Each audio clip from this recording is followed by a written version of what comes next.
Hello everyone, welcome to learn with सचिस जो। तो कैसे हैं आप लोग? मुझे उम्मीद है आप सब लोग बहुत ही ज़्यादा अच्छे होंगे। तो सबसे पहले मैं आपको बता दूं कि मैं इस वीडियो में आपको विल्फ्रेड पेरेटो के बारे में बताऊंगी, ठीक है। और विल्फ्रेड पेरेटो ने सामाजिक क्रिया का सिद्धांत जो दिया था उसमें उन्होंने क्या बताया, इस बारे में हम लोग आज अच्छे से पढ़ेंगे। तो मैं आपको ये भी बता दूं कि प्लीज़, मैं इतनी मेहनत करती हूँ, आप लोग एक कमेंट अच्छे से ज़रूर करा करिए, ठीक है। तो इस सामाजिक क्रिया का सिद्धांत जो था वो मैक्स वेबर ने भी दिया है, ठीक है। तो आप लोग वहाँ पे जाके, मैंने डिस्क्रिप्शन बॉक्स में दे दिया है लिंक, आप लोग वहाँ से देख सकते हैं। तो आइए शुरू करते हैं हम लोग अपनी आज की वीडियो को।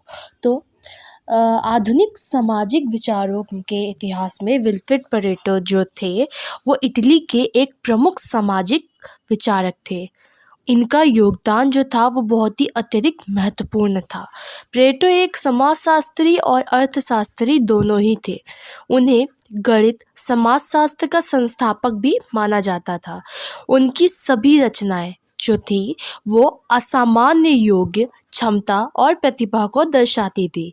इटली और फ्रांस की अर्थशास्त्री व समाजशास्त्री विचारधाराओं को विल्फ्रेड पेरेटो का सब स्पष्ट प्रभाव देखा जा सकता है। इटली के फासिस्टों ने पेरेटो के विचारों एवं सिद्धांतों का अपने मत के प्रचार के लिए बहुत ही अधिक सीमा तक उनका प्रयोग किया। उनका नाम भी इटली के फासिस्ट आंदोलन के साथ जोड़ा गया। यहाँ तक कि उनको फासिज्म का भविष्यवक्ता तथा बुर्जुआ समाज का कार्ल मार्क्स के नाम की उपाधियां भी दी गई, ठीक है। इसी कारण अमेरिका के समाजशास्त्रियों ने पेरेटो के विचारों और सिद्धांतों की उपेक्षा कर डाली थी। पेरेटो ने अपने राष्ट्र के युवकों को प्रेरणा देने वाले संदेश भी दिए थे। सबसे पहले विल्फ्रेड पेरेटो ने सामाजिक क्रिया का जो सिद्धांत था उसकी रूपरेखा प्रस्तुत की। बाद में मैक्स वेबर ने भी सामाजिक क्रिया सिद्धांत को एक आदर्श प्रारूप के रूप में प्रस्तुत किया। इसके बाद टॉलकर पार्सन ने सामाजिक क्रिया सिद्धांत का विश्लेषणात्मक ढंग से विकसित किया, ठीक है। बाद में उन्होंने सामाजिक क्रिया का जो सिद्धांत था उसको सामाजिक व्यवस्था सिद्धांत के रूप में प्रस्तुत किया। तो आइए शुरू करते हैं हम लोग अपनी सामाजिक क्रिया की परिभाषा को और इसके अर्थ को। तो मानव एक सामाजिक प्राणी है।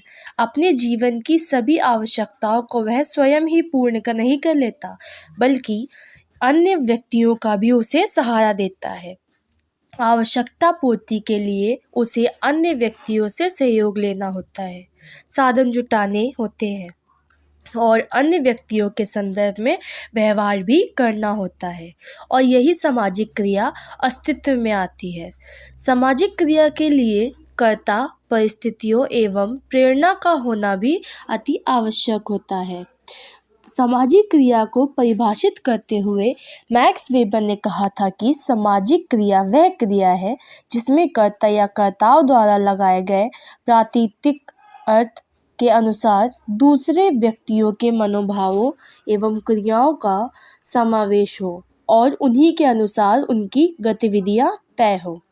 वेबर की इस परिभाषा से स्पष्ट होता है कि सामाजिक क्रिया केवल उसी क्रिया को कहा जा सकता है जिसे कर्ता अन्य कर्ताओं के मनोभावों एवं क्रियाओं को ध्यान में रखकर करता है, और प्रत्येक क्रिया का कर्ता के लिए कोई न कोई अर्थ होता है। वेबर सामाजिक क्रिया में व्यक्तियों की शारीरिक और मानसिक दोनों ही प्रकार की क्रियाओं को सम्मिलित करते हैं।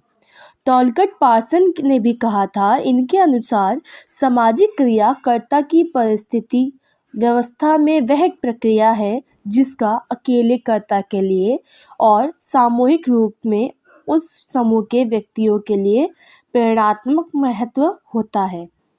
पार्सन ने अपनी परिभाषा में सामाजिक क्रिया के 3 तत्वों कर्ता, परिस्थिति एवं प्रेरणा पर जोर दिया है। इसका तात्पर्य है कि किसी भी सामाजिक क्रिया के लिए कर्ता या कर्ताओं का होना आवश्यक है। ये कर्ता किसी न किसी उद्देश्य या प्रेरणा से प्रेरित होकर किसी न किसी परिस्थिति में ही क्रिया करते हैं। ये परिस्थिति उनके अनुकूल या प्रतिकूल हो सकती है। सामाजिक क्रिया के लिए कुछ आवश्यक तत्व होते हैं। तो किंग्सले डेविस ने सामाजिक क्रिया के 4 आवश्यक तत्वों को बताया, जिसके अनुसार कर्ता, लक्ष्य, परिस्थिति एवं साधन का उन्होंने उल्लेख किया है। तो यहाँ पर हम लोग एक एक करके उन सभी चीज़ों के बारे में जानेंगे। तो पहला है कर्ता। किसी भी सामाजिक क्रिया के लिए कर्ता का होना आवश्यक है। उसके अभाव में कोई सामाजिक क्रिया नहीं की जा सकती। जब हम किसी क्रिया के कर्ता की बात करते हैं तो हमारा तात्पर्य है कि शारीरिक रचना से नहीं होता, बल्कि उसके अहम या इजी लैंग्वेज में कहें तो ईगो और स्व, ठीक है, या सेल्फ से होता है।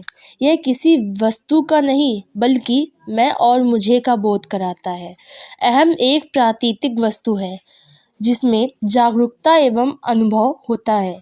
अहम स्वयं निर्णय लेता है और भूतकाल में लिए गए निर्णयों पर प्रकाश डालता है तथा भविष्य की घटनाओं की कल्पना भी करता है। शरीर के अभाव में अहम का अस्तित्व दिखाई नहीं देता, किंतु शरीर के किसी अंग के नष्ट हो जाने पर भी हम अहम में कोई परिवर्तन नहीं लाते। स्व के लिए शरीर परिस्थिति का एक अंग मात्र है अथवा लक्ष्य को प्राप्त करने के लिए एक साधन है, स्थिति है। अहम ही कोई कार्य करता है, जबकि मनुष्य की जीव रचना भी कुछ व्यवहार करती है। वहीं दूसरा है हमारा लक्ष्य। कर्ता किसी न किसी लक्ष्य की प्राप्ति के लिए ही क्रिया करता है। लक्ष्य भविष्य की किसी घटना की ओर संकेत करता है। लक्ष्य के संदर्भ में कर्ता कल्पना शक्ति, प्रयास और इच्छा शक्ति का उपयोग करता है। क्रिया लक्ष्य के चारों ओर चलती है, अतः जब लक्ष्य की प्राप्ति हो जाती है तो क्रिया भी समाप्त हो जाती है। एक लक्ष्य को प्राप्त कर लेने के बाद उसके स्थान पर दूसरा लक्ष्य तय किया जाता है और नई क्रिया प्रारंभ होती है।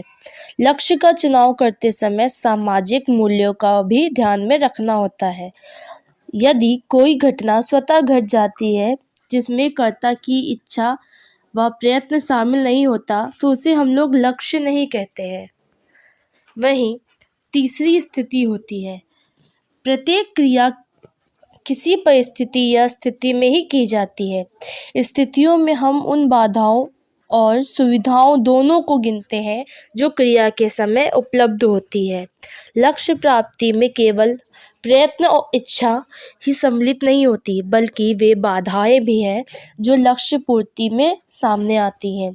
यदि बाधाएं ना हो तो कर्ता के प्रयत्न के बिना ही लक्ष्य पूरा हो जाएगा और फिर ना तो किसी लक्ष्य की आवश्यकता होगी ना किसी क्रिया की। क्रिया की धारणा में यह बात छिपी होती है कि प्रयत्न द्वारा बाधाओं को दूर किया जा सकता है। यदि सभी बाधाएं अजेय हो तो लक्ष्य प्राप्त करने के सभी प्रयत्न विफल हो जाएंगे और व्यक्ति शीघ्र ही प्रयत्न करना बंद कर देगा। जो बाधाएं दूर नहीं की जा सकती उन्हें ही हम स्थितियां कहते हैं। इन स्थितियों में ही क्रिया की जाती है।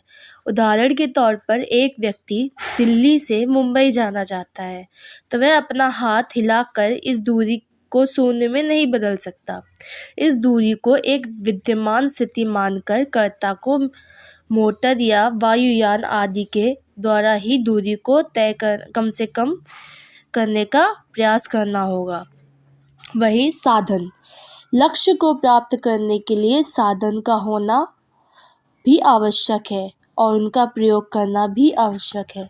साधन सरल या जटिल हो सकते हैं। एक लक्ष्य की प्राप्ति अनेक साधनों द्वारा की जा सकती है। जैसे एक स्थान से दूसरे स्थान पर जाने के लिए हम रेल, मोटर, वायुयान आदि का प्रयोग कर सकते हैं। कर्ता के सामने साधनों का चुनाव करने की छूट होती है, किंतु इसमें गलतियों की भी संभावना होती है, क्योंकि ये हो सकता है कि जिस साधन का हम चुनाव कर रहे हैं वो हमारे लिए उपयुक्त ना हो। तो सामाजिक क्रिया के संदर्भ में विभिन्न विद्वानों ने अपने अपने सिद्धांतों को प्रस्तुत किया है। उनमें मैक्स वेबर, पेरेटो, दुर्खिम और पार्सन जो थे वो प्रमुख थे। तो यहाँ पर हम लोगों ने विल्फ्रेड पेरेटो का सामाजिक क्रिया का सिद्धांत समझा। तो अगर आपको मेरी वीडियो अच्छी लगी so please like, subscribe and share and thanks for watching.